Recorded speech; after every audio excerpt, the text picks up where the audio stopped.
कथा में उपस्थित भक्तों में से कुछ भक्त ऐसा महसूस कर रहे हैं कि उन्हें भगवान की कृपा का अनुभव नहीं हो रहा है।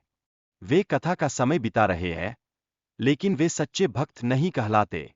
भगवान शंकर हमें समझाते हैं कि माया केवल उन भक्तों से डरती है जो सच्चे मन से भगवान की शरण में आते हैं। यह माया के स्वभाव और उसके डर को दर्शाता है। माया के जाल से बचने का प्रयास करना व्यर्थ है, क्योंकि यह तब तक पकड़ में रहती है जब तक हम अपने मैं और तुम के भेद को समझते हैं। यह विचार हमें अपनी स्थिति का आभास कराता है। भगवान राम और लक्ष्मण के बीच माया के बारे में चर्चा होती है। राम जी बताते हैं कि माया की सीमाएं केवल हमारे देखे जाने और सोचे जाने तक ही होती है। यह हमें अपनी सोच के दायरे को विस्तृत करने का प्रेरणा देती है। मन की गति और इंद्रियों की सीमाओं का उल्लेख करते हुए यह बताया गया है कि माया हमारी सोच को प्रभावित करती है। यह समझना जरूरी है कि माया वास्तव में केवल एक भ्रम है, जिससे हमें दूर रहना चाहिए। माया से डरने की कोई आवश्यकता नहीं है, क्योंकि वास्तव में यह केवल भगवान से डरती है। जो व्यक्ति सच्चे मन से भगवान की शरण में जाता है, वह माया के सभी भय से सुरक्षित रहता है।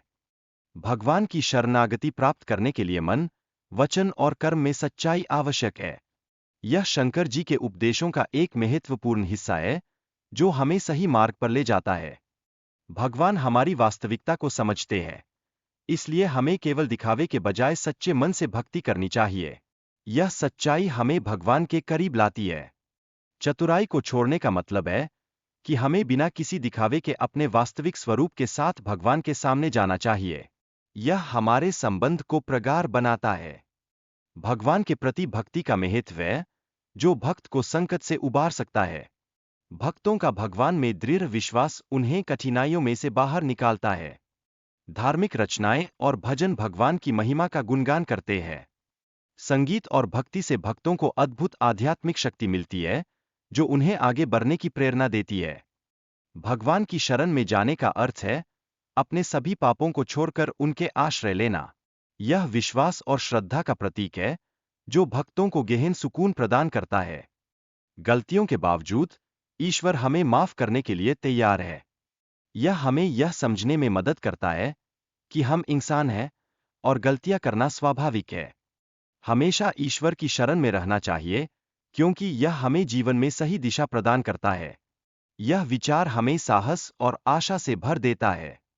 ईश्वर की शरण में आने पर व्यक्ति अपने जीवन में सुधार की उम्मीद कर सकता है। यह गहन विश्वास हमें उत्साहित और प्रेरित करता है, जिससे हम अपने जीवन को नई ऊंचाइयों तक ले जा सकते हैं।